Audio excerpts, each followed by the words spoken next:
Do I mean? The coronavirus situation, I continue to say, is just like, people in bondage. You are now free. You can shake hands. You can now hug. You can friend without a mask on because you're thinking you may affect you, may give you COVID, to put it that way. All right. It's possible that that person may not be positive, but through the interaction, whatever may happen during that time is an airborne disease, by the way. So it's very important for everyone to put hands on deck. Now, a nation with a youthful population, all right, a very strong, energetic, and believed to be a population of intelligentsia, great young men with great intellect, high IQ.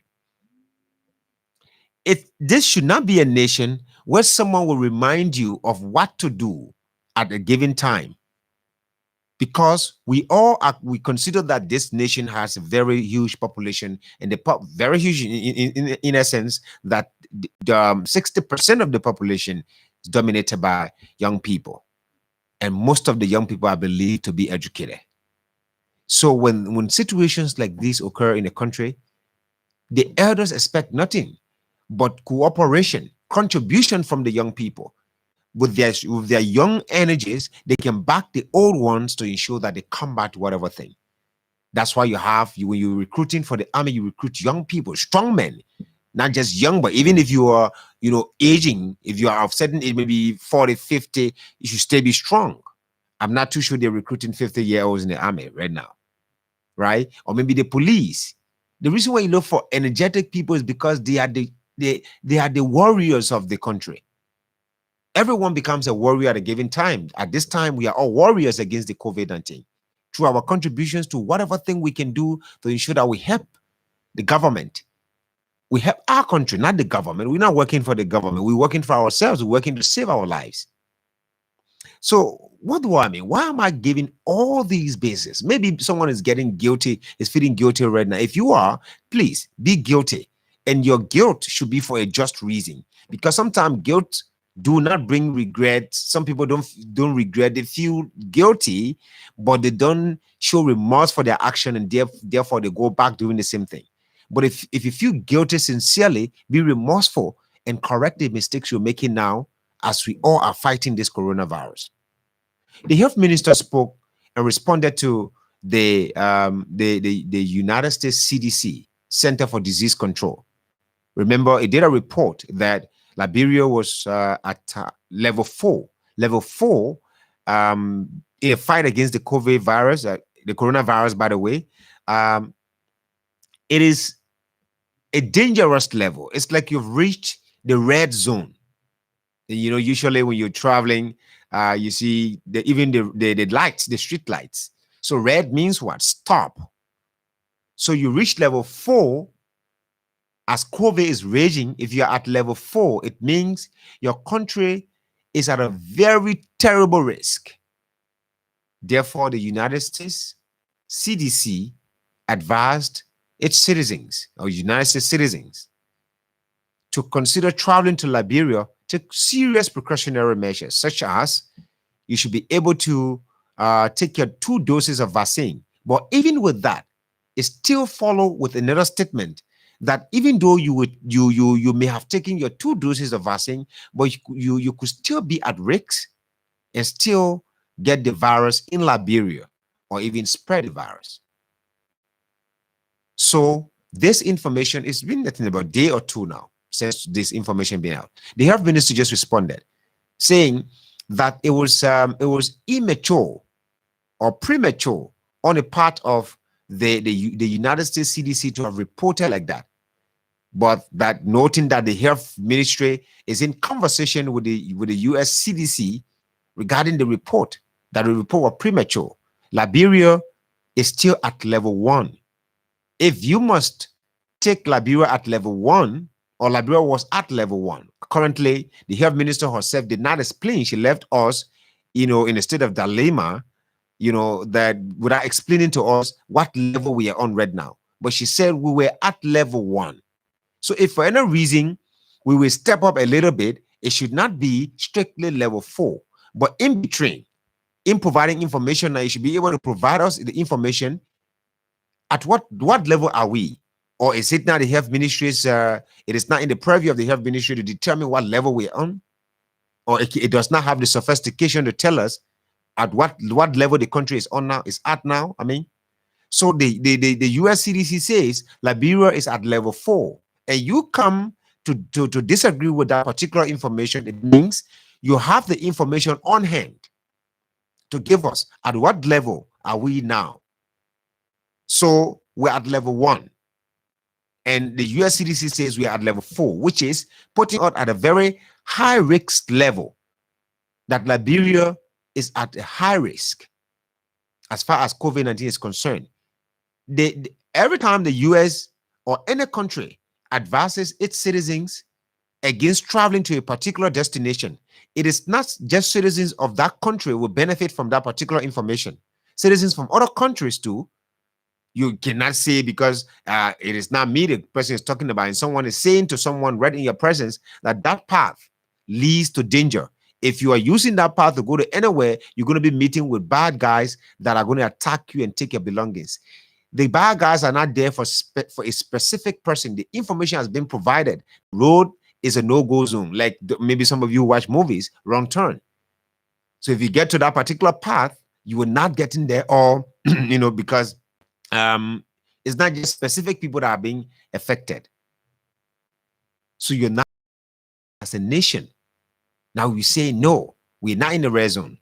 Let's get back. Tell us now at what level are we? But let's move on to the other point that she also spoke on regarding protest. And she couldn't have put it any better when she said the young people, the people that are talking about protest. And yesterday I said the same thing, that it doesn't make sense to talk about protest at this time. What protest to say, to even qualify it, to say that the protest is going to be the most talked about or a historic milestone for Liberia. At this time of the coronavirus, you cannot gather more than 20 persons. So Harris surpass or erase the record of June 7. Those of us who cover it saw the multitude of people that were there. How can a protest of less than 20 persons erase the record of that? So let's forget about even comparing number of who creates more impact and think. It depends. Sometimes even one mere protest can create it can draw serious attention than a protest of of thousands of people. I respect that. Yeah, at hand. That's what the health minister said. The energy you have. That's why I said earlier, in a nation, so a little basis in a way that you know that the foundation of every home, the foundation of every family, the foundation of every society is its young people. What do I mean foundation? What do I mean by young people are the foundation of every society? Because it is their energies that the nation relies on to do a lot. The energy that a young man has right now to pursue a master's degree in a foreign country and endure so many things like our brothers are going through right now in India and other countries. A man who has not gotten a BSc and he's at 40 may not have that energy to leave his family to go to that place to get that particular, what should I call it, get the BSc or master's degree. So it's the energy. And that's the energy that the health minister is asking for from the young people of this country. Not CPP young people, not CDC young people. Sometimes I wonder how politics, really changes the minds of people and even makes people to give a blurred view to issues, even very important issues affecting the country. People tend to look at it with give a bird's eye view without giving it, an openness, even using your third eye to see what is happening around you. Politics. You talk about protests at a time that you cannot put 20 persons out there. Why not use that time significantly? The resources you have opportunity to get to access to resources. As long as you are the CDC Council of Patriots, you can get money from the finance ministry, you can get money from so many areas and so many places. Because the mandate now All those that are from the CDC that got appointed there to support the CDC. So anything about CDC to support it. So for that reason, why not go and solicit funds, buy buckets, buy other things, get into the community, supply. We will still follow you and report the positive. But to talk about protest at this time, it seems like you do not know that you are in charge of the responsibility of this country, the leadership of this country. Whether you are an auxiliary group, you are just a sympathizer, you are just an apologist of the government, you share the same view. So even those in opposition, some people at some point acknowledge the achievements of government. So your energy now should be directed to helping to curb the COVID-19, but not talking about. Now, let's look at the argument the other way.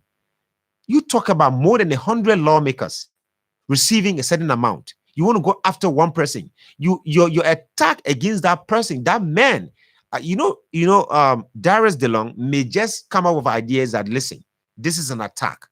Gentlemen, I come back to the Senate. Yeah? So we all receive this money. Why are you people sitting supinely and watching me being attacked by even an organization that is a pro-government organization? So are you guys saying you do not know that this money is legitimate, and you are all sitting and watching this thing going on? Is it same as the attack launched against an unknown lawmaker by this DEA commander? Let's compare the two. Yeah. This DA commander said, I saw drugs in a lawmaker's car. I don't want to mention his name. She was invited. She backpedaled. The young people are saying from the CDC Council of Patriots that Darius DeLong should return the money. Which money? How did he get the money? What is the money for? Is the money legitimate? Is it illegal? Or what? Why are you calling for the money? Why do you need it? Or because he said he's a saint and you now see that he's not behaving like a saint? Is it legal also on your part to request that he refunds the money? What is the moral code? Do we have a moral code in this country to judge people and that people should be prosecuted? You should render judgment. Do we have that code? What is it? Where is the code? The CDC Council of Patriots? A group of young people there? The group of young people that make up the CDC Council of Patriots? Is the moral code, or are the moral codes, by the way, they comprise of the moral code? Tell me now, because this borders around morality. You are not saying that the money is not legal. You are saying that this man says he's a light, but he's not behaving as a light now. So you wish that he behaves like as a light. But does it also give you a legal bargain to request that what was given to him legally, supported by many lawmakers, does it give you the right to request for it also? So if you are requesting for it for one person, it means you are indirectly requesting for it from all the lawmakers, including the Senate pro tem. So why not take your protest at the Capitol building and say all of the lawmakers, including CDC lawmakers, refund your money? Let me move on to something more relevant. I thought to say this. I know this thing is important to some extent because I know other young people who are listening will get some education, will get some knowledge from it. Now, talking about another side of this thing also, I listened to Byron Brown, another young man.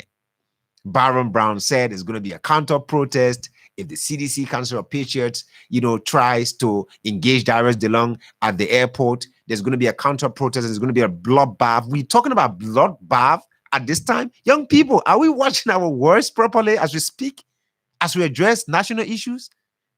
Even in our emotional tones, even in our anguish, even in the agony, even in our bitterness, even in our envious expression about each other, should we go back to repeating words that remind us of crisis, that activates, that ignite fire of violence in some people who are sitting quietly, to say it's going to be a bloodbath? Do you know what you're talking about, Byron Brown? Maybe I didn't get you right. You can prove me wrong. Now, again, there's this thing in this country young people usually say, and that's why I said, Ben Tukpa owes me something morally. Yeah. So he had something he owed me. It's been a long time. He's been owing me something morally. he has a moral debt for he's questioning someone's morality. But that's not knows what I'm talking about. He's a brother. As soon as he settles that, at some point we'll have a conversation here again. Now here is Baron Brown. Another young man also is a young man, the young man from Linsu, how they call it Amos Kemuka. Amos owes me too. Until Amos can pay that moral debt, we're not going to be having a conversation. So I think let's take this engagement of young people, and maybe we can help to make them to think outside the box. And as they are thinking outside the box, or as we are all thinking outside the box, we think responsibly and speak responsively. Listen to Baron Brown. Baron Brown is saying he's accusing the IG and Jefferson Koji of supporting the young people. These guys, they are CDC Council of Patriots. If you ask Baron Brown right now to provide you evidence, and I challenge him, if you ask him now to provide you evidence for the allegation you just levied against the IG and Jefferson Koji, he's not going to give you anything. He's going to be giving you rhetorics. I know them. I know these young people. Am I rendering judgment? I can try that. I can put that to a test and call Baron Brown now and put him on the radio. He's not going to give you any trace of evidence that will link Mayor Jefferson Koji and IG Patrice Sudu to what he said. That they're the ones supporting these young people, and it's going to be a bloodbath and think it's because you people see the mic and just talk. It's not good like that. It's affecting, a lot of things. It's painting a different image of the young people of this country. It's making people who should help us, many of us, they're losing trust in us because of the way we allow people to cage our minds into a basket. And at any point they want to activate something, they want us to do something, they just press something from it and we jump up and we act the way they want us to act. That's why Dr. Carter Woodson said in a book, The Miseducation of the Negro, his foundational quote, the famous quote that he built, he wrote the book on, is if you can control a man's thinking, you do not have to worry about his action. So if you can control the way Matthias thinks, why think about the way he will act? So whatever I say to you, you accept. You don't have a second thought. You don't think outside the box to decipher between what I am saying and the reality and the effect or impact that particular thing is going to have on me if I take an action. So that's it. Everyone has its own, every group has its own, should I say, control room that they act based on the way they're told to act, based on the way they are instructed.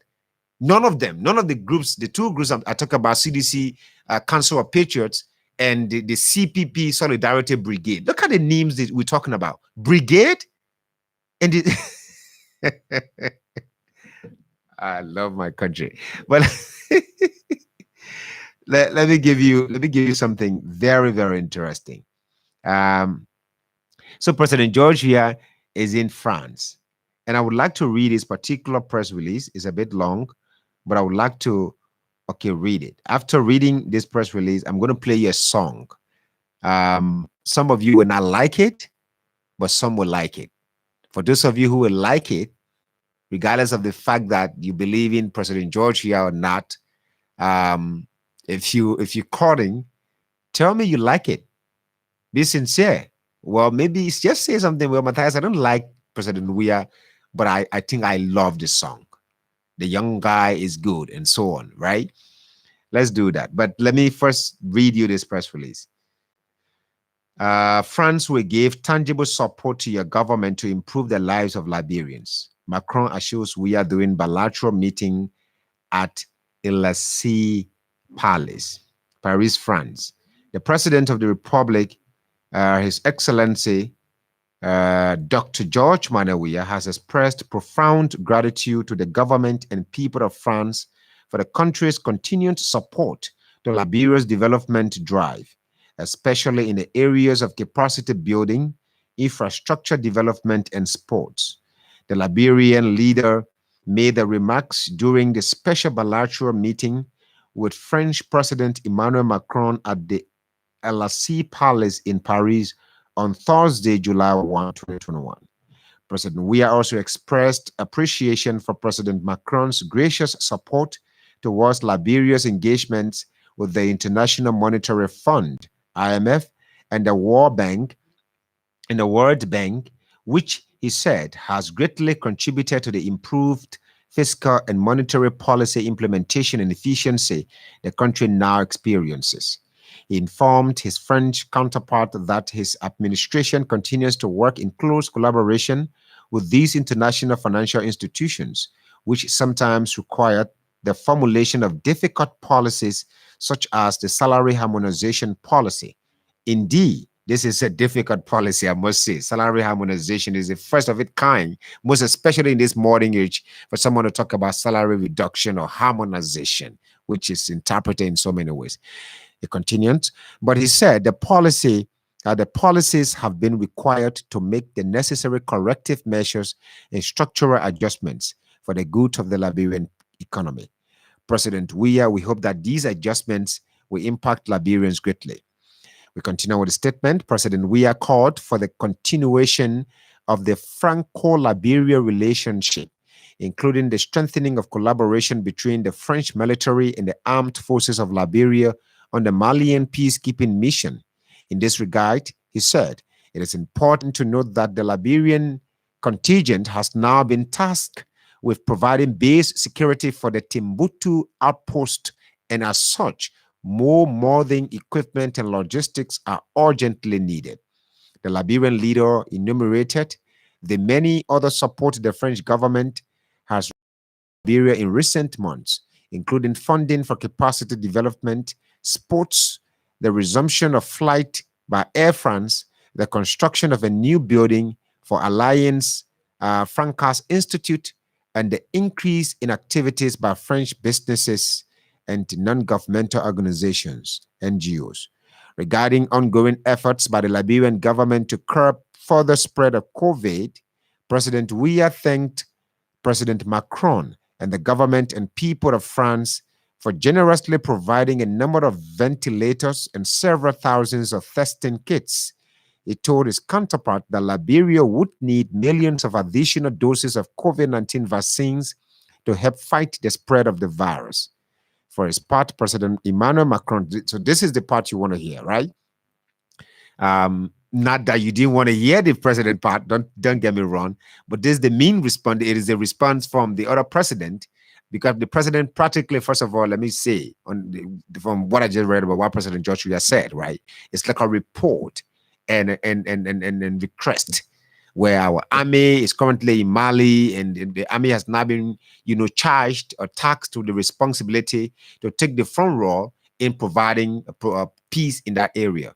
So the army is therefore it needs a couple of supports right now, like issue of more modern stuff that they can use, like armories, to ensure that they provide more. But even still need more vaccines, and the vaccines you need money. So all of that just request and at the same appreciation. So you show gratitude to someone who did you good yesterday, and at the same time you show some appreciation. You make a request, and that person will be, while the joy is still there for the good they did for you, and you even adding a request on it, the person will be happy to do more. But let's hear what Emmanuel Macron said in return. For his part, President Emmanuel Macron assured President Weah of his unflinching support towards the Liberian government's efforts to improving the lives of its people. During the hour-long meeting, Macron said his country's support to Liberia will be tangible so that it is felt by the citizens directly. Macron said, in addition to his country's efforts at capacity building and youth development, additional urban projects will be undertaken by the Agency for French Development, totaling at an initial amount of 23 million euros. Convert 23 million euros into US dollars. We'll be talking about close to 25 million US dollars. Yeah. He assured the Liberian leader that this assistance will be immediate. President Macron also informed President Weah that his country will make an immediate donation of some 40,000 testing kits and several respirators. He said France will increase its quota to the COVAX structure while ensuring that Liberia directly benefits and have its population vaccinated. He highlighted the strong historical ties between both nations, saying that both leaders ought to work harder in order to ensure the relationship yield tangible mutual benefits.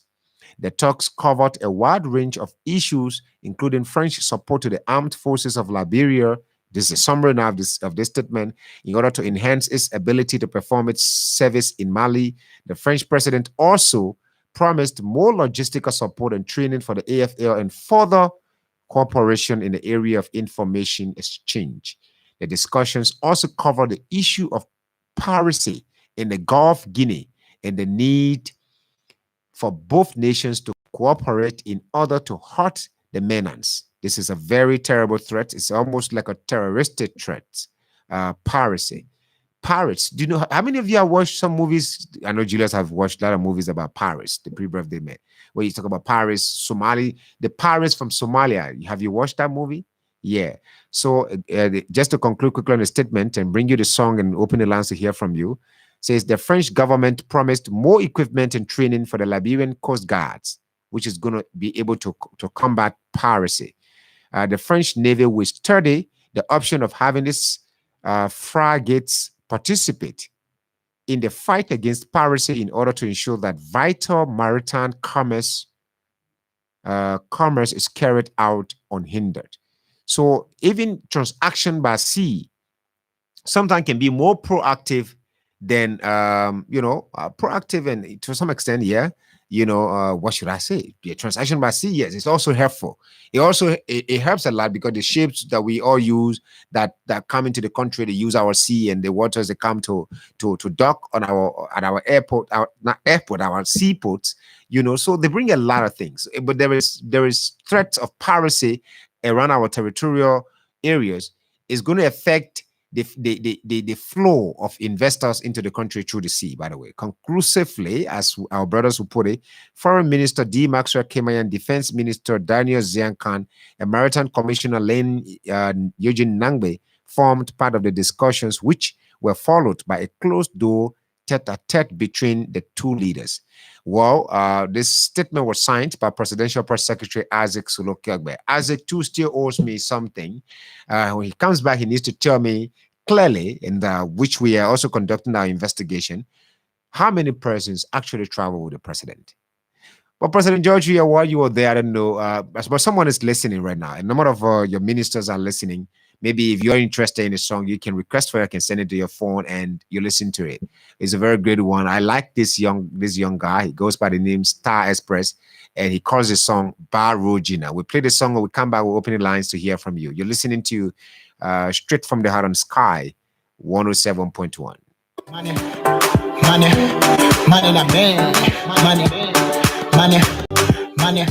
fuck it on a man. Why I want her? Why I want her? Master LC on the beat. Barogina,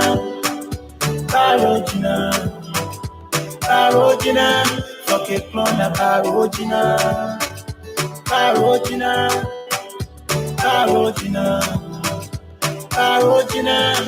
it on a Barogina. For the country I was that. For the country I was. Now the country that lie. But I for you lie. Inga loyalty. Inga loyalty. Fuck it on a me. Money na me. But I mean like the land. But I mean like the man. When you came from low nothing. Now you on top of the low thing. You won't keep currents that we pick the power, making them to know say thing I had for the land, but I leave the men I understand. You wait for the time, you go to the bush.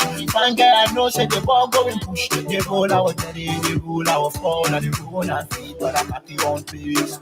No be play, fuck the clown, do the thing.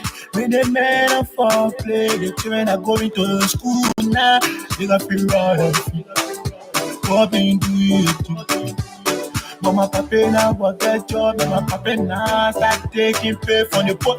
Paro, paro, paro, Gina, paro, Gina, paro, Gina, fucking clone, paro, Gina, paro, Gina, paro, Gina, paro, Gina, fucking clone, paro, Gina, paro, Gina, paro, Gina. Kona parogina, the men are doing parody. Imbarrating, the men of the play. They drive on Christ to pray. Na political leader, the men Bararuda. I say, my power, see that man. I want to see that man. I want to express myself to that man doing right. Make I see for the place. I went to the coaster. May I see the way in black in the place. They see you taking the people from the slum side. In Green Hockey Station. That man no be pension. That man no say. And that's a young guy. That lad goes by the name Star Express.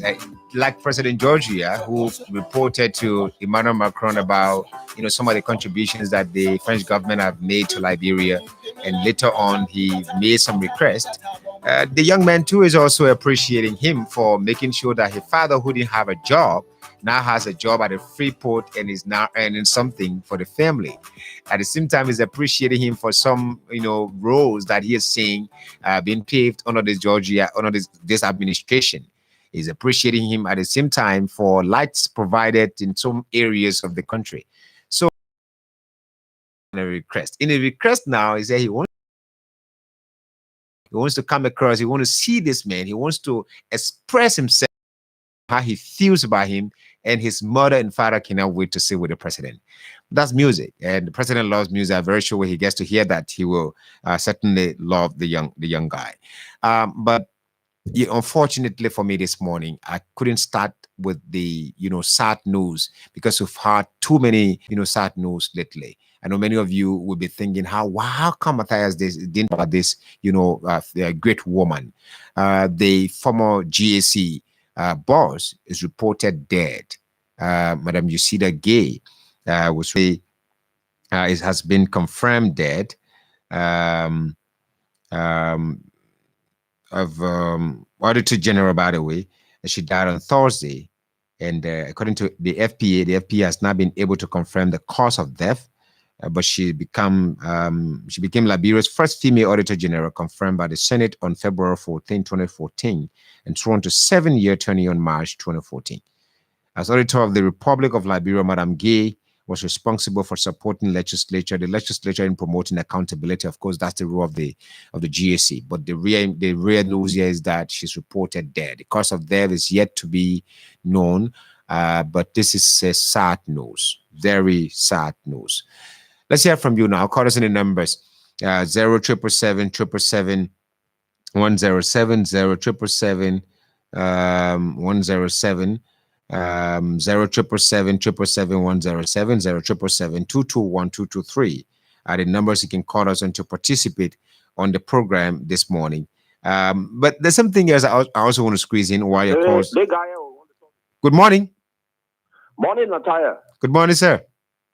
Yeah, this is Tamba. Mr. Tamba, good morning. And I run the St. Paul River. Thanks for joining us this morning. Natalia, I think you come out around 7 o'clock, right? Yes, sir. You come out very important topic, but you eat all the time from us. Yeah. I mean, I'm sorry. You see? Yeah, quickly, yes, sir. Natalia. Let's go to the issue of the release from the Executive Mansion website. Look, Natalia, for us, the critical thinkers, until we can see realities. Do you know why? The very executive website told all the last time only 6 persons were tried with the president. Only 6. And the very deputy spokesperson from the executive mansion, he was on our list. only to be solved in France. And from our credible information that we're receiving, over 15% in France currently. So what a website will tell us that we believe. We will not believe that release from that website until we can see that Emmanuel Macron produced those things as he promised the Liberian people. So okay. we will not believe it. No, that's a good one. We will not believe it. Okay. So they will just sit on the Executive Mansion website and write and think that people that do think critically and they will follow them.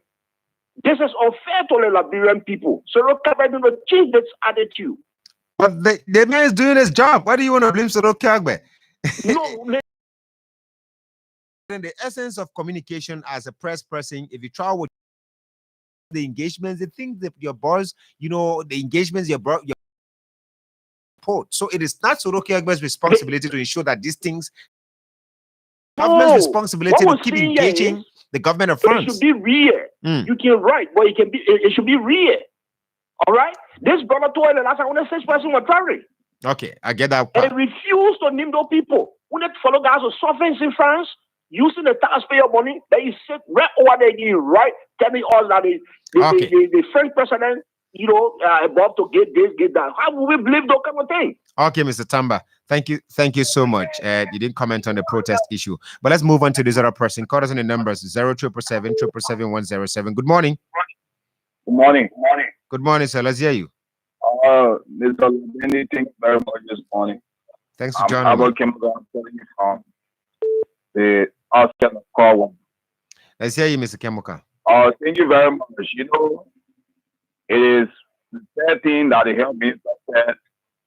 The reason why Baron Brown is accused of the RG is because Sezoga made a statement within 4 hours, there was no condemnation. At least the police will come up with a release that they will not allow such a thing. Because I know the moment the Council of Petra made statement, they are the same people that they come out to condemn and say that they will not allow any protest.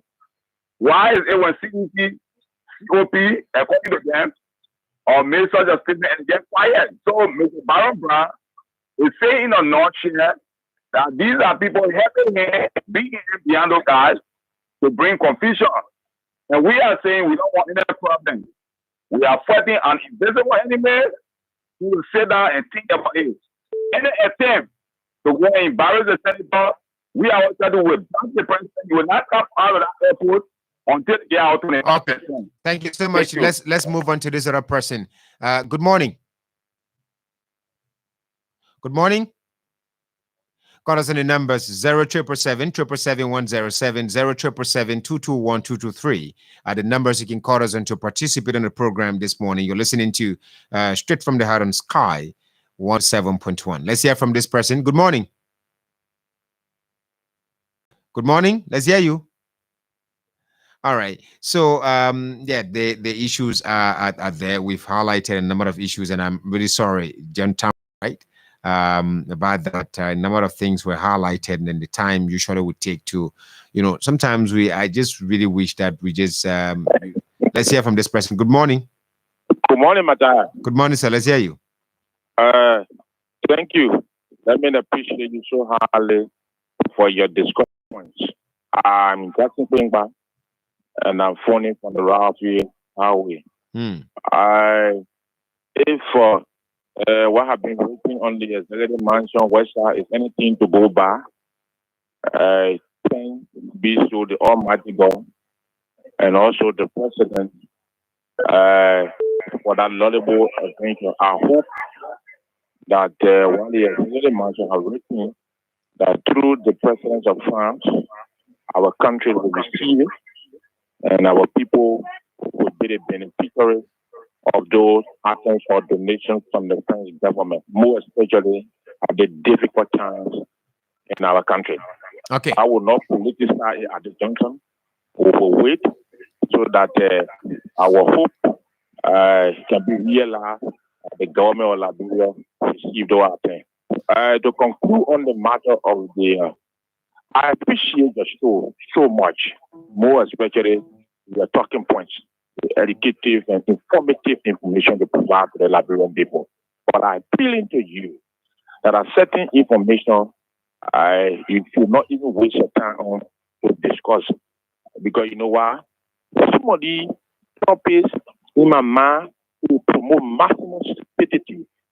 Who's going to give them to quote unquote Council of CDC, Council of Peter want to protect against the Deleon that everybody has tried again? In fact, to some extent, in no time have become retaining the money through kind gesture for the people of Montreal County to benefit. The last time I checked, the Senator, they don't get $7,500 to the Montreal County helping. The last time again, they also made a donation of oxygen in Nantes can of oxygen to EAWA hospital. Okay. The last time again was the Obiyama clinic. Thank you. What they call it, Allen. Thank you so much, my brother, for your contribution. You're right.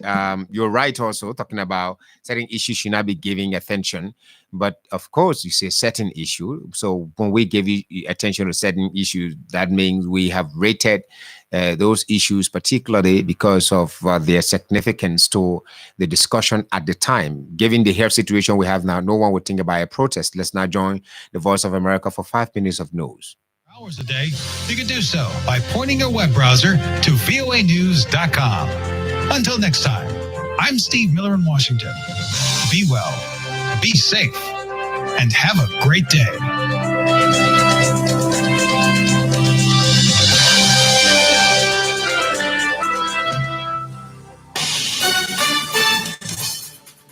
This is VOA News reporting by remote. I'm Michael Brown. 2 U.S. officials say after 20 years, the U.S. military has left Bagram airfield in Afghanistan, the epicenter of its war to oust the Taliban and hunt down the al-Qaeda perpetrators of the 9/11 terrorist attacks on America. The airfield was reportedly handed over to the Afghan National Security and Defense Force in its entirety. The withdrawal is the clearest indication that the last of the 2,500 to 3,500 U.S. troops have left Afghanistan or are nearing a departure, months ahead of President Joe Biden's promise that they would be gone by September the 11th. The U.S. will also have about 6,500 troops in Afghanistan to protect its sprawling embassy in the capital. Most NATO soldiers have already quietly exited as of this week. Search and rescue efforts continuing at the partially collapsed Florida condominium building after a 15-hour pause for safety concerns. The collapse of the 12-story beachfront building at Surfside last Thursday killed at least 18 people, and some 145 are still unaccounted for. The rescue operations unfolded on the same day that President Joe Biden and his wife, First Lady Jill Biden, visited the devastated community, meeting privately with families and first responders. Before visiting a memorial near the site of the tragedy, the president announced that the Federal Emergency Management Agency will provide temporary housing and other urgent needs for those made homeless by the disaster. Hundreds of search and rescue personnel have been combing through the rubble for potential signs of life, but no one has been rescued since the first hours after the collapse last Thursday. The Boy Scouts of America has reached an agreement with attorneys representing some 60,000 victims of child abuse in what could prove to be a pivotal moment in the organization's bankruptcy case. Attorneys for the BSA filed a court papers late Thursday outlining a restructuring support agreement with attorneys representing abuse victims. The BSA sought bankruptcy protection last year, moving to halt lawsuits and create a compensation fund for men who were molested as youngsters decades ago. Prosecutors in New York Thursday issued an indictment charging the Trump Organization, the company owned by former President Donald Trump, with operating a 15-year-long scheme to defraud the government, alleging that the organization compensated senior executives with off-the-books benefits such as cash, private school tuition, and luxury cars without reporting it to the IRS or state tax authorities as income. At the same time, the prosecutors indicted the company's 73-year-old chief financial officer, Alan Weisselberg, on 15 charges, including grand larceny and tax fraud, Both Weisselberg and the Trump Organization have pleaded not guilty and vowed to fight the charges in court. The Justice Department is halting the federal executions after a historic use of capital punishment by the Trump administration, which carried out 13 executions in 6 months. Attorney General Merrick Garland says he is imposing a moratorium on federal executions while the Justice Department conducts a review of its policies and procedures. Donald Trump's Justice Department resumed federal executions in July following a 17-year hiatus. No president in more than 120 years had overseen as many federal executions. President Biden has said he opposes the death penalty, and his team vowed that he would take action to stop its use while in office.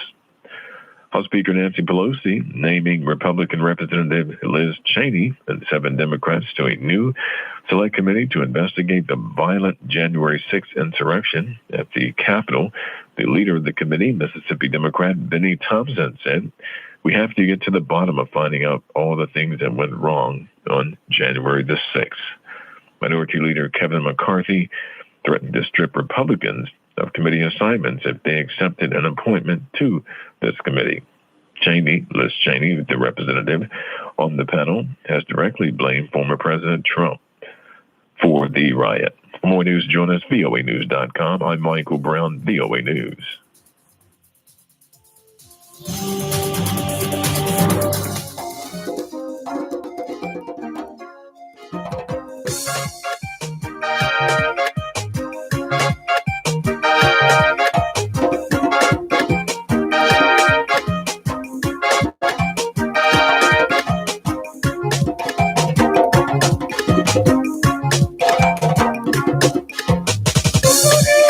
Wake up, Mama Liberia. Wake up, Mama Liberia. Wake up, Mama Liberia. Wake up, Mama Liberia. Ladires, wake up. Ladires, wake up. Ladires, wake up. I pray. Oh, wake up, oh, wake up and do something. Oh, try to settle things the way we need to be. Maybe it's all we need in our love and control. Mama, I love you. Wake up, my people. Can't you hear the song? Can't you see the shining sun? We've been sleeping so long. No time for guns. No time to do wrong. Say the war is gone. My people be strong. Wake up, oh, wake up and do something. Try to settle things the way we need to be. Maybe it's all we need in our love and control. Mama Liberia, wake up. Mama Liberia. Ladires, wake up. Ladires, wake up. Ladires, wake up. I pray. Wake up, oh, wake up and do something. Try to settle things the way we need to be. Maybe it's all we need in our love and control. Mama, I love you. Wake up, my people. Can't you hear the song? Can't you see the shining sun? We've been sleeping so long. No time for guns. No time to do wrong. Say the war is gone. My people be strong. Wake up, oh, wake up and do something. Try to settle things the way we need to be. And that's right, the way we used to be. Unity is what we are all yearning for. Unity is what we need. Unity is what we are, we usually talk about. Despite the justice, thing we all are calling for, persecution of people who perpetrate mayhems in the country, we still, need unity to do a lot of things, in our land. Good morning and a pleasant welcome to Straight from the Heart on Sky 107.1. You're just joining us this morning. This is the weekend's edition of the program. Today is the 2nd day of July 2021. I asked you a question earlier when I started the program at 7 o'clock. I asked that, think about you. You have your hands and everything, your eyes, everything on you, all parts of your body are all in tight. But you still experience challenges, taking care of a number of things during these, challenging times. How about if you were to close your eyes for a moment and think about the disabled community? how they're coping. The ones who may be visually impaired, the ones who are lame, the ones who are in wheelchairs, the ones who are, paralyzed in so many areas, the ones who have so many, health complications leading to disability. How do you think they are coping? How do you think they are, making their way? Think about a time you had lockdown. How do you think they were coping? So this morning, of all these questions I'm asking you, that's the reason why we have extended an invite to the National Union of Organizations of the Disabled, NUOD. And we are currently in the company of that's Pastor Peter Flomo. Pastor Peter Flomo is the national vice chair for administration of the organization, National Union of Organizations of the Disabled. We're still expecting the president, Madam Naomi B. Harris. She's probably on her way now. So we hope that she can join us during the conversation to tell us about the situations, the challenges confronting, their community. My name is Matthias, and you two are going to be joining the conversation to hear from you and what you can say to them. There's a brother who usually call from Looking Town. He's a disabled person. I don't know whether he's been able to reach out to some of the people who have made promises to him. Good morning, Pastor Flomo. It's a pleasure again having you in this morning. Welcome. Yeah, thank you very much. My good friend and brother in studio. It has been so great to be with you, Mr. Nataya Labendi, more especially to discuss issues that matter to persons with disabilities. Persons with disabilities within the length and breadth of Liberia, I can say they have been forgotten by their government. Is that how you want to put it? Oh, the issue is... Isn't it too harsh? Take that to be harsh. Anyway, go ahead. I don't take that to be harsh in the sense, when the government came into being, the first thing the general public from the disabled community did, that they needed a change from NCD, which is the National Commission on Disabilities. Later, the president called every one of us to the Foreign Affairs Ministry, and he asked a question. Ladies and gentlemen, what do you people want? You want change within, or you want job employment with business for persons with disabilities? In that building, Labendi, if you were in, disabled people started shouting, we want job employment, we want business all over, what looking like a market hall, with the noise. But Allah, the president said, go and put forth your credentials together. Those of you that can do business, put down your name for business, and let this document be given to the National Commission on Disability that are going to reach to my office. From that end, since that time, we have followed behind that document for the inclusion and the rights of persons with disability to job opportunities and business. It have not been met by this government. And when it also comes to the vice president of the Republic of Liberia, people normally say that the group of 77, they charged with the responsibilities for persons with disabilities within the length and breadth of Liberia.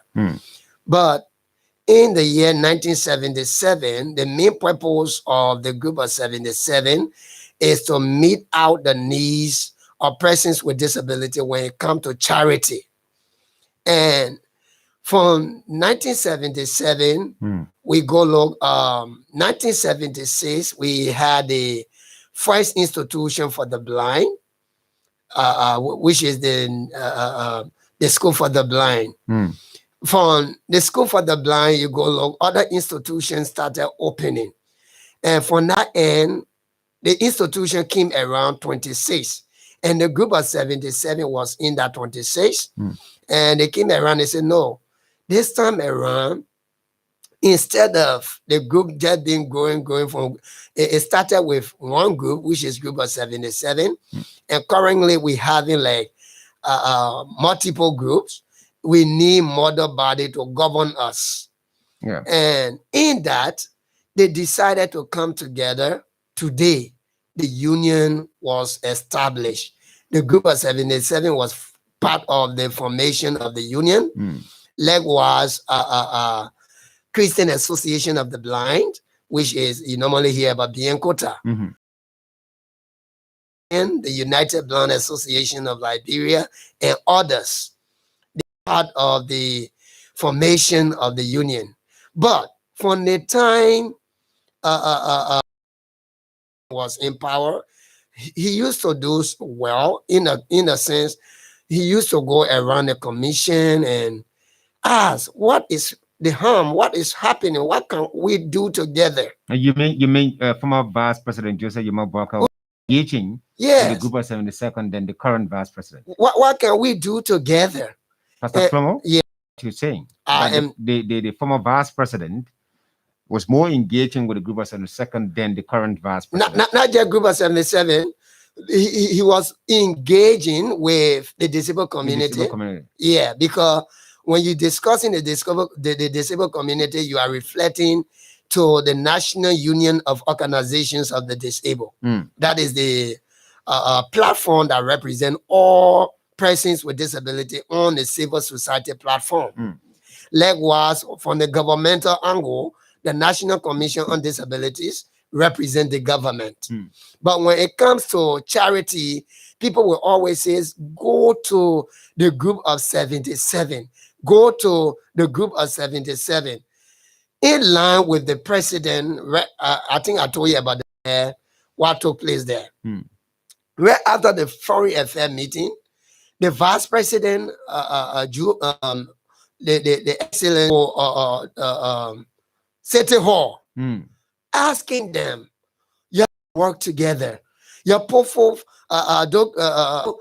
instrument that will be used to employ persons with disability. Guess what I did? We package those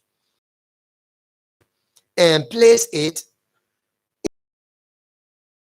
of a committee that she set up. When we get it over to the committee, up to now, we don't know what is happening to that identical CVs for persons with disabilities. But Pastor Flomo, sorry, quickly. You talk about two, individuals you just mentioned. The President of the Republic, President George Weah, called for a collaborative work. Oh, yes. And the Vice President called for the same. Oh, yes. And you people acted. Yes. What I'm looking at, don't you think what is affecting the disabled community is solely relies on the segmentation of the community? You have the National Union of Organizations for the Disabled. You have the National Commission on what? On disabilities. That is now heard about Dentowan Payday. Yeah, the Toma Doma Payday. Doma Payday. Thank you for that. And you have the Biancota group. You have the Simon Dean group. Okay, and all these are DPOs. Why? These are DPOs. What are DPOs? Disabled people organizations. What is the difference between disabled people organizations and the National Union on Organizations of the Disabled? The National Union of Organizations of the Disabled. It's just like you have the Council of Churches, right? But under the Council of Churches, you have the Catholic, you have the Methodist, you have the Baptist, just like that. So the National Union of Organizations of the Disabled is the umbrella institution that govern the welfare of persons with disabilities when it comes to the civil society platform, seeking after the right and inclusion of persons with disabilities within the length and breadth of Liberia. So in other words, you're saying that other organizations report directly to you.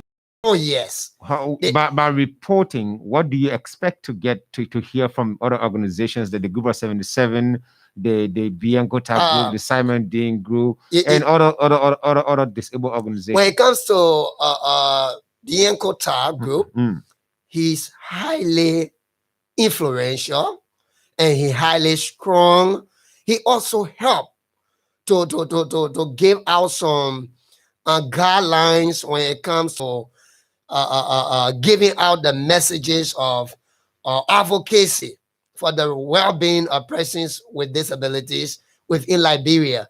And he, as I told you, he's working with the union. But you know who is our problem in the land? No, now? before you talk about the problem, let me also bring maybe this is going to also make you look at it differently. Yeah? Yes, sir. You talk about BN quota as influential.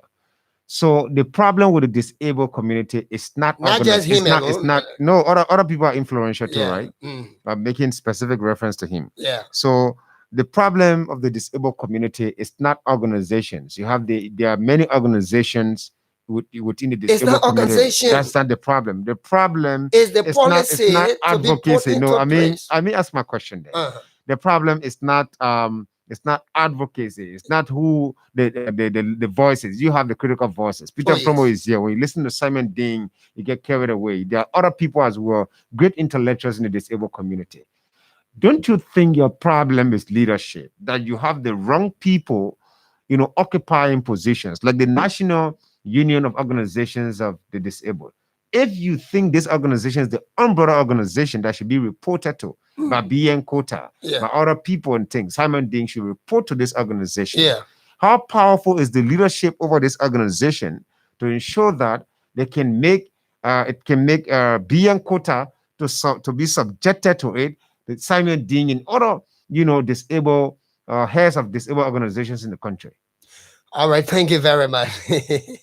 Matthias, as I told you, the union is a unified body of disabled people organization that meant for the common good for all.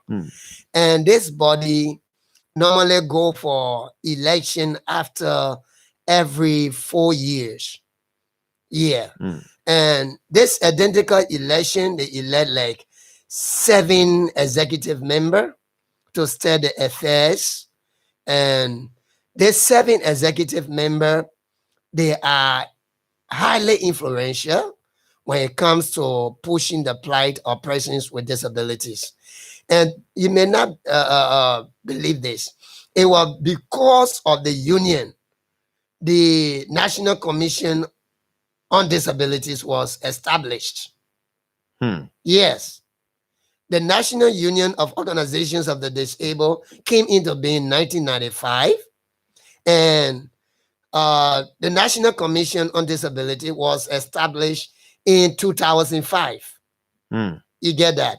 Through the advocacy means of the union. So when it comes to the union do not just put out people that don't know their standpoint, but the union put out people that represent them. So when it comes to the union, as I said, it's just like if we decide to talk about the past administration, they will say, "Oh, you are anti, you are this way, you are that way." But the fact of the matter, you cannot have a union without you giving them the necessary materials to use for persons with disability. Then you expect them to work. And it do not work that way. The National Union of Organizations of the Disabled used to receive subsidies from the gender ministry. And during what regime you're talking about? During Ellen regime. In subsidies, how impactful was the subsidy? In question you're talking about in terms of amount and thing. How was it helping the running of the organization? So as I was saying, not only Ministry of Gender, but Ministry of Gender NCD, which is the National Commission on Disabilities, used to give out subsidies for the union. Alas, also gave out subsidy to the disabled people organizations. As I told you the last time, we have about 37 DPOs, which is 37 disabled people organizations in the country. Within the country, and that 37 having branches for like CAB. CAB have like close to 10 branches around Liberia. In Liberia, I mean, you know. Then other institutions have like 8. The only institution that refuse to cooperate with us, according to them, they having budgetary allotment, and it is held by the vice president, and for this reason, they cannot cooperate with the union. Is the group of 77. And do they get this the support? Do you have eyes in there to see whether they really get the support that they talk about? My brother, the leadership within the group of 77, I never came to discuss them, but disabled people in the group of 77 cry a lot. Cry a lot. What are you doing for us? But the fact of the matter, fat hand cannot be over group of 77. Even we discuss. When we go to the counties say, no, we as people with disability, one good thing that will never separate us is our disability. And when this vice president comes, the vice president will leave, but we will still remain under the union. So if the headquarters do not cooperate with the national headquarters of the union, we as branches in the county, we will collaborate. And some branches within the county under the group of 77 work with the union. But when it comes to the headquarters, they refuse to work with the union. You get it? How is that affecting the operation, the smooth operation of the union? How is that impacting the entire disabled community negatively? What affect the union is this. As even if 1 or 2 persons call now on the station, the first thing they will say, hey, the vice president of the Republic of Liberia is the one that is responsible. Even when, if you have not heard it before, in your mind, you have the mind. You have the mind that the vice president is responsible. You know, but as I told you, when the group of 77 was established, it was meant for the sole purpose of charity for all persons with disabilities. At that time, it was only one disabled institution, which is the group of 77. But right now, we're having like 37 disabled people organization. And that money, when they allot it under the vice president covered, no disabled institution get benefit from it besides few hand of disabled people that in the group of 77, they just look for 1 or 2 bags already food them, and Allah, they carry the bulk of the profit. And persons with disability remain here and there with poverty. And this is a wild allegation. But before addressing the allegation, which is something I have to do a follow-up on, is that I want to ask you a question. The group of 77 was established to solicit fundings for all persons with disability in the country. Why is this multiplicity of disabled organizations in the country? Is it because people are not getting leadership, leadership from the group of 77? Is it because you people had your own, you felt that everyone had their own individual influence to advocate for themselves and generate their own resources? As I told you, the group of 77, I never came to discuss the group of 77. I came to discuss. You are discussing the community. Yeah. And you are from the highest organization, the organization that even had above the group of 77. So if you discuss a subset of the entire disabled community, I don't think there's a problem with that. All right. So concerning your question, when it comes to the group of 77, as I told you, at that time, it was only even the president that left from here to the United States before bringing the dream of group of 77. There was no way. Disabled people just used to rumble here and there asking for daily survival. All right. But when he went to the U.S., right, and came forward with that notion, there should be a need to establish a center point established for that sole purpose of charity. Is not eating point. Oh yeah, eating point. Where you go. It was an eating point. Every time you get hot meal. By the end of the month, you just go and collect your 1 bag or certain things you carry home. But currently, so in other words, I'm getting it like, is a center for distribution. Oh yes, center for distribution. But currently, at that time, people started growing different ideas. And you go low, as I told you, the group of 70, right after 77 came into being, we had the first blind school for the blind. And later we get the Christian Association of the Blind, which is the Encota. Later we started getting disabled institution coming up. There were now the entire body said, no, we cannot be getting a lot of disabled institution coming out like this. What we need to do, we need to get a model body to govern us. There where the National Union of Organizations of the Disabled came into being, and the group of 77 was part of the formation of the union, and turning their back away because we don't know what is in the making. We don't know what is happening. But he just said they have better still stable budgetary allotment, which enables them to get the basic things they can get and take people really demanding to them. Isn't that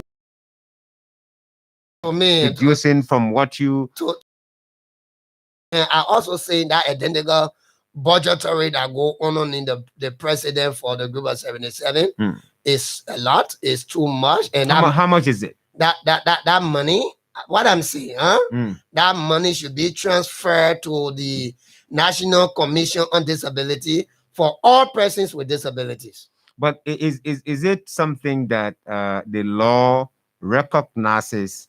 If something is allotted in a budget for an organization that is just a subset of the whole, a part of the whole, you have about 36 disabled organizations in the country. 37. Yeah. The group of 77 is among the 37. But amongst them all, NUWOD is the head, is the mother organization. Yes. Whereas NUWOD not getting the budgetary allotment, but the group of 77 is getting the budgetary allotment. When NUWOD is the mother organization. As I told you, Liberia, in general, we are good at making history. But to go in and change certain things for the benefit for the people is so hard, difficult. You know that even the National Commission on Disability, for the Commission on Disability to really run their day-to-day affairs is difficult. So we tell God thank you for the president to. But this commission was just established, isn't it? The National Commission on Disability. 2005. 2005. Okay, yes. So it's been here for a while now. Yeah. Now that's the misinformation. I don't know how I didn't get that. But anyway, the leadership guess now. What? Guess what? Dento One. Yeah. Dento One just got appointed, and you're now talking about she's struggling to run the organization. No. Dento One just came in within 2 weeks. So meaning she met the challenges there. Within 2 weeks, the challenges. You know what? The leadership. I can say they brought smaller challenges on their proper agenda, according to what we are observing. Our people are going through hunger strife. I think you even saw disabled people assembling to the Foreign Affairs Ministry, likewise to the House of Legislature, due to the lack of provision to disabled center. So when it comes to the National Commission on Disabilities, the National Commission on Disability used to receive budgetary allotment, and through that, the National Union of Organizations of the Disabled used to run smoothly. But when this leadership came into being, brother, when the leadership came into being, yeah, we are finding it so difficult. Let me tell you the bold truth. We are finding it so, and when you want for a nation to prosper, to succeed, do not forget about the less fortunate. And the less fortunate, number one, is persons with disabilities. All right. You see, America, what made America so great? I've been in America 2 different times. All right. They will look at persons with disability. They pay them. Oh yeah, they will pay them for their services. They run up, and also their effort they pull in. They pay them for it. But in Liberia, right now, just walk out door. The first person you see sitting, hello, please help me, blank. Hello, how does that make you feel? I feel so discouraged. I feel so bad. It's not because some of them do not have the skill. It's not because some of them are not talented. It's not because some of them are not qualified for the job market. But the government closed their ears. The government closed their eyes. And we are saying enough is enough. He's Pastor Peter Flomo. Pastor Peter Flomo is the National Vice President for the National Union of Organizations of the Disabled. He's here with me this morning. We should have been joined, by the way, by Madam Naomi B. Harris, also National President of the organization. You've listened to Pastor Flomo's assertions, and so I still have a few questions and points for him to make before we hear from you quickly. You were trying to say something. Go ahead. So before we can even open the line, my main purpose of coming here, Matthias, the 19 years old little girl that damaging the entire world, which is COVID, have changed another name. You know, when a young girl growing, they're getting different name for it. Right now, we're hearing the name variant, COVID variant, and currently, persons with disabilities. Why did you attribute the female gender to the coronavirus? I'm saying, me never came to the female aspect. You said a 19-year-old little girl. Anyway, go ahead. That is also to intersperse the conversation. But let's go on. But how is the COVID situation affecting your community? Meaning the COVID situation is harming the disabled community. While I was coming, even when you check on my received call, I received over 20 different calls. And as I was seated, and I'm still seated, my phone is vibrating in my pocket. You know who are calling? Who are those calling? The heads of persons with disabilities organizations. What for? Why are they calling? All right. They are calling about the aid they faces, the challenges they faces, the problem they faces. Just imagine we having disabled children that stay with in various homes. All right. And those children, they need food. They need sanitary material. They need the coronavirus bucket. They need even the no mask. For example, they discuss the no mask should be used one time a day. From there, you wash it, you pull it on. No, the nose mask. Which one are you talking about? Watching the one that's on you? You can't wash that. When you use that, you throw that away. The one right after I use it, I have to throw it away. Yeah, but the identical one that I came with previously, the cloth, the one that is fixed by the tailors. Yeah, even that is still not advisable to wash. It's not advisable. Except. So I think this government should set forth a policy into place to please meet out the challenges within the disabled community. My main reason of coming, I came now instead of getting our right. Instead of you discussing this is what I'm supposed to get under my good governmentship. And, you know, we are coming now to say, I beg you, please give it to me. I beg you. So you're begging for what belongs to you? Is that what you're saying? Yes, we are begging for what belongs. What I'm saying, when it comes to government, when such a danger fall in the land, when you read the United Nations Conventions on the Rights of Persons with Disabilities, Article 11 discusses risk situation in terms of emergency. the state should put into place necessary things into place to meet challenges, both international and national. They should put challenges, they should put things into place that challenges will not overcome persons with disabilities. Right now, you know how, as I was telling you, you know how many disabled people call me a day? The disabled children are here, no mask. The disabled children are here. The way in which we used to go, writing from one end to another, when we go into those institutions, they will tell us, no, our bosses are not here, and this, that, day, no food for the children, all those things. Even down to the union headquarters. So visit the union headquarters now. The union headquarters is down. Down? What do you mean? We are discussing down. We only go there to sit and look at each other's faces. But to really look at typical things, to go to our people, to ask them. Remember, we are not been formed as a union to just go and squat in there and sit, doing nothing. All right? When it comes to the necessary needs for our people, we should be moving here and there.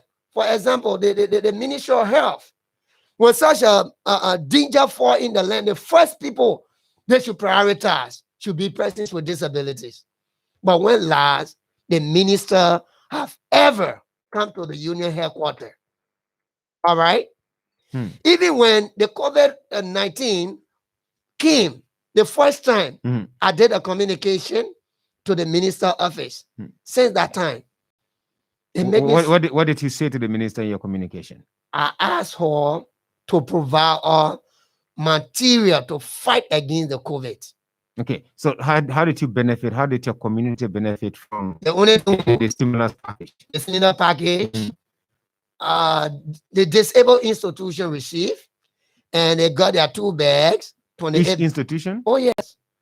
The disabled. Excuse me, you say institution that is comprising of about maybe 20. Each institution received their ration, and each of their 2 bags. Each of their members received 2 bags. Okay. 2 bags, 28 cups of beans with 1 gallon of oil. All right. Good. That was good. So that it was good on the part of the government at that time. Okay. But listen to me now. When it comes to that 2 bag issue, you know that even my horse are having 4 kids along with my wife. Then when I'm added there and we assist, it in 2 bags and carry us for like 1 to 2 months.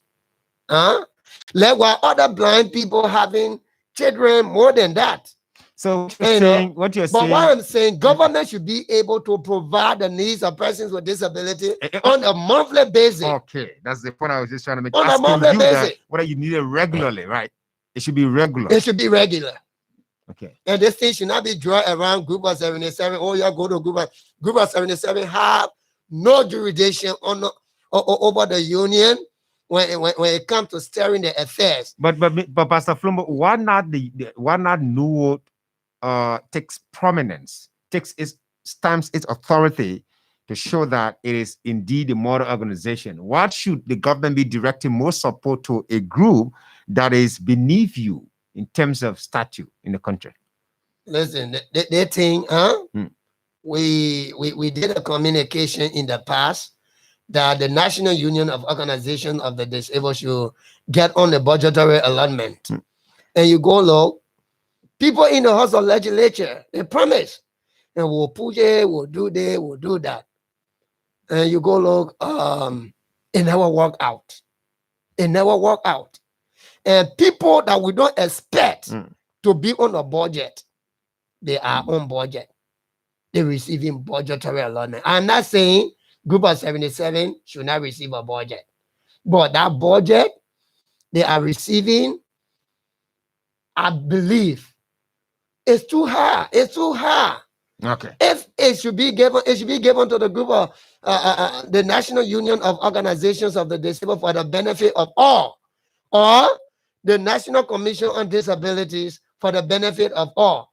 So we only have two major groups within Liberia, which is the National Commission on Disabilities that represent the government, likewise the National Union of Organizations of the Disabled that represent the civil society platform in the length and breadth of Liberia. Let me give you another one quickly. Let me open the lines here. Now you have a disabled person also heading the National Commission on Disability. Yeah. All right. Meaning the government is putting you against you. So you against you as in, if you have a problem, you need to discuss it with yourself, find a solution, and then you present it to me. The National Commission on Disability is the government's arm, right? Yeah. The National Union on Organizations of the Disabled is the civil society, and which covers every disabled organization in the country. Yes. So meaning, if you have a problem in the disabled community, it should be communicated to the National Union on Organizations of the Disabled, right? Yeah. Then to the National Commission on Disability. Yeah. Right. Headed by Dentel PB. Yeah. Okay. So if you do that, what it means to me now, from what I'm looking at, is that you're taking this information from the civil society standpoint, giving it to the government arm that is also headed by a disabled person. Yeah. Why should you people be experiencing the kind of challenges you're talking about when you have the power in your hands now? Well, as I told you, some people always say the system. You know what? When you make a law and the law is not effective, then a lot of people say that Liberia, they make it so difficult. When it comes to the National Commission on Disabilities, as the union birthed the National Commission on Disabilities. The union was intervened. Later, they said, no, since we are civil society, whenever we engage government and the government just are like the hearing and they do not act immediately, it would be preferable for us to push forth our own agenda. Let us get the governmental arm to also be pushing for our agenda from the government aspect. Why? The civil society is the heads. So there where we came up with that notion, and it was purchased by Judy Bryan at that time. Later, when President Ellen came, to much admit, she highly supported it. Yes. Even the National Commission on Disability, their budget came up to $500,000. All right. Then later, when this our government came into being, pro, when they say pro mean for, then you go and they say poor for the poor. So the government that meant for the poor people, when they came into being, they say, no, say that high is looking, we will make sure we work and we'll do that. We'll do that. I gave you two different instances. The vice president met with us, the president met with us, but allowed nothing. All right. But we truly believe they're still working beyond the scene in order to benefit persons with disabilities. Is Pastor Peter Flomo is the national vice president for the organization National Union on Organizations for the Disabled. My name is Matthias. You're listening to Straight from the Heart on Sky 107.1. Yeah, that is straight from the heart. He's speaking directly from his heart, according to him. So you can call us now. Let's give you 3 mediums through which you can get at us. Right? You can get to us. By the way, you can call us directly on the number 047-777-107, 037-221-223. If you're watching online and you just have your phone right there, you can just go on Messenger and just type and just see Sky Liberia. Call Sky Liberia. You're going to come through the bowl and we're going to put you live. We're also on WhatsApp. You can call us on 077-221-223 on WhatsApp. We are also on IMO. So you see, you have many platforms to get to us. So you cannot say, I tried calling, I couldn't get through. Let's begin. What is your take on the conversation this morning? Call us on the numbers 077-777-107, 077-221-223. Good morning. Good morning. Good morning, Mr. Pele. Good morning, my brother. Yeah, good morning, bro. I'm morning to the pastor, right? Good morning, sir. I think he must be right. There's a need to really look at the issue of disability. It should not be group of persons always wanting or begging out there. I think it's time that the leadership of the disabled organization be more innovative. So I ain't saying the past government is giving 500,000. What did they do with that 500,000 to empower disabled members? Did they create programs that continuously bring income to the organization? They're having a farm, building a school. So that doesn't mean that they change the work of disabled people be backing. I ain't saying that government gets too big and then it's local. So government don't have money to say they'll feed disabled community every month. They don't have. So you guys in leadership, start to rethink. And when the issue of just begging, even there's a need that you get into the lecture. They have a day of disability, right? Even if it's not a national holiday. So remind you guys, your churches have them a disability in your church that you raise fund for them. If you don't want to be part of the appreciation, if you don't want to be the safety person, let's do things that will empower disabled people and say that we'll always look at it as well. I'll always be there to beg. I don't Makes sense. Disabled welfare. There must be a basket that we have this thing, how do you call it, a token for a disabled welfare. A token, how about if we coin it that way, a token for the disabled, the welfare of the disabled welfare. So if you get to church, maybe after service, everything, you go home, whatever that's left with you can drop it there. Even if you're reluctant about it, you put $5, $10 and think the church is sincere enough to take it to the disabled community. I'm very sure it's going to help to reduce some of the challenges they're going through. Through that also, other people just going to be making some donations. I couldn't agree more with that suggestion, my brother. Let's hear from you two. Call us in the numbers 07777 107, 077 the numbers you can call us on to participate on the program. You can also call us on WhatsApp on 077 or IMO, as well as on Messenger, that's on Scar Liberia. Let's hear you. Let's hear from this person. Good morning. Good morning. Good morning, Giles. Good morning, Mr. Harris. Go ahead. Good morning to the pastor in studio. Good morning, sir. Yeah, my question to you is, the certain person that is elected. Hello. Oh my God. Sorry about that, Mr. Harris. Let's move on to another person. Call us on the numbers 077 107, 077 the numbers you can call us on to participate on the program.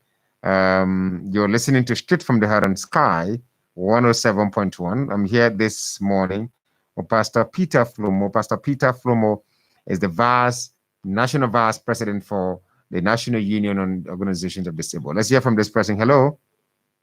Good morning. Good morning, sir. Good morning. And good morning to Pastor Flomo. Good morning, sir. This is Bian Kota. All right. Bian Kota, it's a pleasure. How are you, Mr. Kota? Good morning. Let me say thanks to Pastor Flomo. He has done his best to present the issue that affects people with disabilities rightly.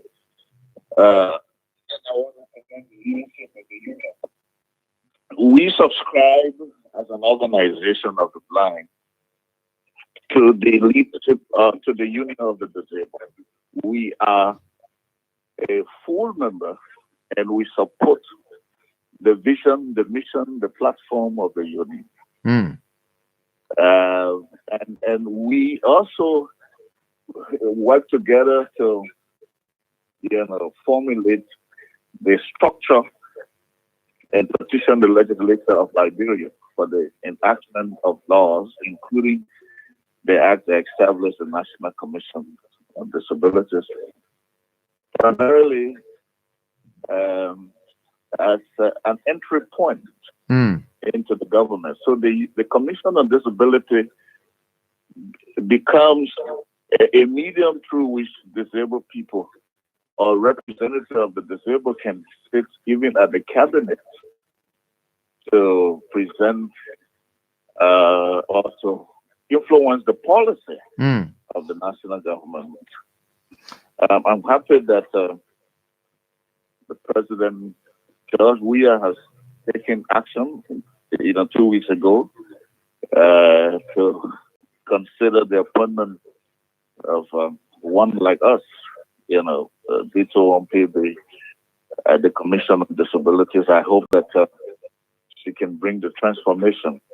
But let me, Mr. Kota, before you leave, what I want to find out also from you too, since you are also one of the influential voices in the disabled community, why is the group of 77 receiving budgetary allotment, but the National Union on Organizations of the Disabled is not receiving budgetary allotment, when the National Union is the mother organization and the group of 77 is just a subset? But let me tell you what. In the beginning, the union has been in the budget of government. Yeah, in fact, there was a budgetary allocation.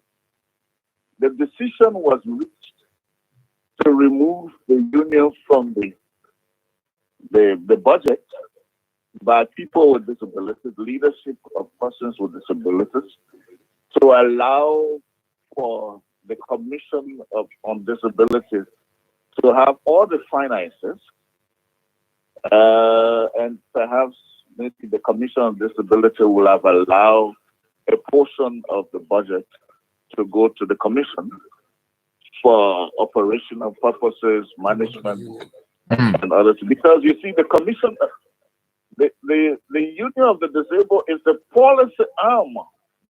In fact, it is the legislative arm of the Commission on Disability. This is where people with disabilities discuss matters that affect the generality of persons with disabilities, and then matters concerning the development of people with disability will now be channeled through the National Commission on Disabilities. The National Commission on Disability cannot speak, or it cannot be critical of government policy, because the director and the two deputies are appointed by the government, so they cannot be critical.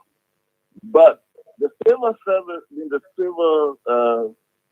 civil association, or what you call the civil rights arms of government, which is the civil rights arm of the disabled, which is the Union of the Disabled, because it's more of a civil society structure. It can be critical. It can take up issues that affect people with disabilities, and even take radical approach, which the Commission cannot do. So what we did was, remove the Commission, remove the Union of the Disabled from the budget, and allow all the money from government to go to the Commission on Disabilities, to empower it to deliver on the development of persons with disability. But portion of that money could also be allocated from the Commission to the Union, because the Union is supposed to also be checkmating the Commission on Disabilities and how those at the Commission on Disability use their money. So it was for the purpose of transparency and accountability. Okay, all right. That was how the structure was put in place for the union to be entirely without money. That is because the Commission itself is not getting what it used to have. You have people telling you that they had $500,000. So if you have $500,000, at least 500,000, 100,000 will have gone to the Union of the Disabled, and that collaboration should be between the Union of the Disabled, because the Union of the Disabled is to complement the work of the Commission on Disabilities. Much, Mr. Kota, and with that we have to call it a day. That's Mr. B.N. Kota. He's the head of the Christian School of the Blind, Association of the Blind. Pastor Flomo, you have a minute to just wrap up quickly, please. Yeah, thank you very much. Likewise to our caller. you know, there was a gentleman that asked a question, why you deal with the 500,000 from the National Commission on Disabilities? Do you ask other ministries what they did with their budget and just they should be treated fairly? And likewise, I heard the Honorable Samuel Twere saying that they have the means and the balance to fight the COVID. So for persons with disabilities, I'm kindly asking the Honorable to please put forth something for persons with disabilities to fight this COVID. Thank you so much, Pastor Flomo. We gotta go. I just want to leave. No, there's no time now. We have just a minute. Please. We just want to leave this information with the public. President George Weah has suspended the Deputy Commissioner General for Operations at the Liberal Immigration Service, Abigail N. Weisser, for administrative reasons. So the president, the suspension takes immediate effect. Pastor Flomo, just in 30 seconds, can you announce the number you said? Yes. So if you would like to get to us, we don't have much time. Please call these numbers: 0770-553676, 0770-553676, or contact us on our email, nuodliberia@gmail.com. Thank you so much. Thanks for all of you who followed this Friday's edition program Straight from the Heart. My name is Matthias Labinde, hoping to be with you this afternoon from 3 to 4 on Nothing to Hide. Have yourselves a wonderful Friday.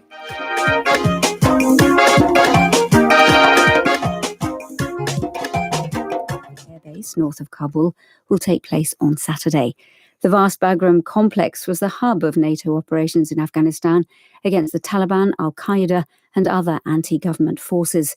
The Taliban say they welcome the news of the withdrawal.